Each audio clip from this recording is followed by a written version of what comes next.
This week on the programme, celebrating 100 years of South Africa's Agri-Bible. Research shows there's still a place for traditional television amid a sea of new tech offerings. Our local retailer is ramping up its popular collectibles campaign, and a real feat for the hyper-personalisation of products and services as an apparel brand launches a world first.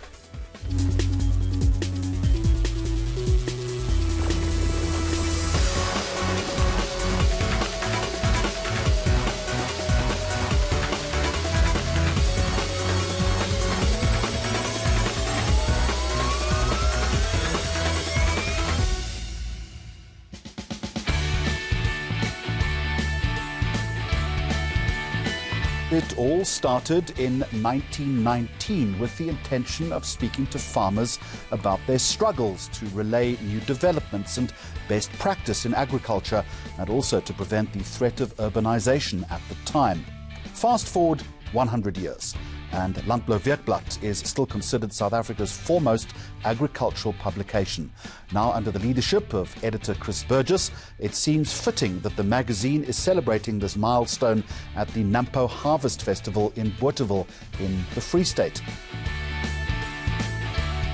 So it was basically an attempt to try and uplift the Afrikaner farming community that had been devastated by the Boer War, and it was started by quite a visionary editor, Dr. Frans Geldenhuys. He would later become ambassador to Holland, and he went over to America to introduce South African farmers to the best technology, and was quite successful, I think. For the first 10-15 years of Landbouweekblad's existence, we didn't run anything like news or in-depth articles. It was all just sort of basic advice, farming advice, and that was the idea behind it, to try and commercialize dirt poor Afrikaner subsistence farmers. The publication has weathered its fair share of storms over the years.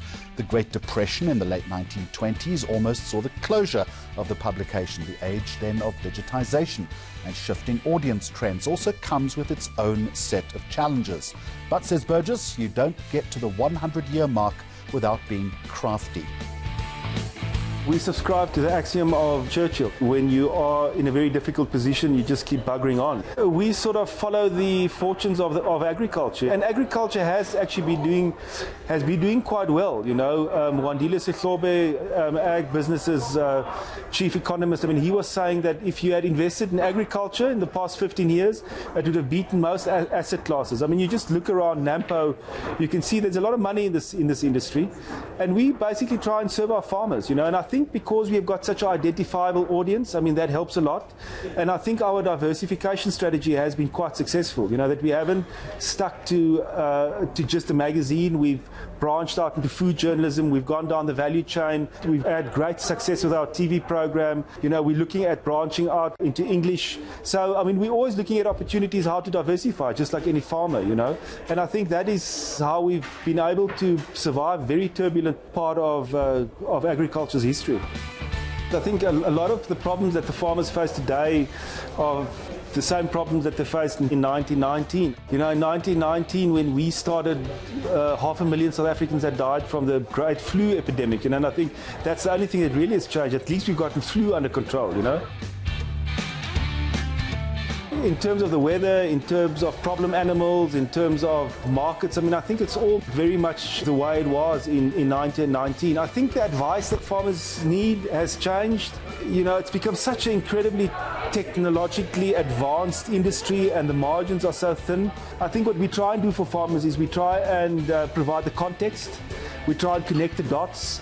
We try and explain the world that they're operating in. We try and explain the world beyond the farm gate.